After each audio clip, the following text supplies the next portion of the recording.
சென்னை அடுத்த இருங்காட்டுக்கோட்டையில் Indian racing festival எனும் கார்பந்தய திருவிழா சனி ஞாயிறு என கடந்த 2 நாட்களாக நடைபெற்றது.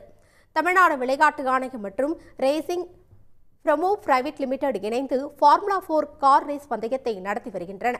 இந்த பந்தயம் சென்னை, கோவை, இருங்காட்டுக்கோட்டை ஆகிய பகுதிகளில் 4 கட்டங்களாக நடைபெறவுள்ளன. இருங்காட்டுக்கோட்டை கார் பந்தய ஓடுதளத்தில் முதல் சுற்றுக்கான போட்டிகள் நடந்து முடிந்தன. இந்த போட்டிக்கான 2ஆம் சுற்று போட்டிகள் சென்னை தீவுத்திடலில் ஆகஸ்ட் 31 மற்றும் செப்டம்பர் 1 நடைபெற்று நிறைவு பெற்றன.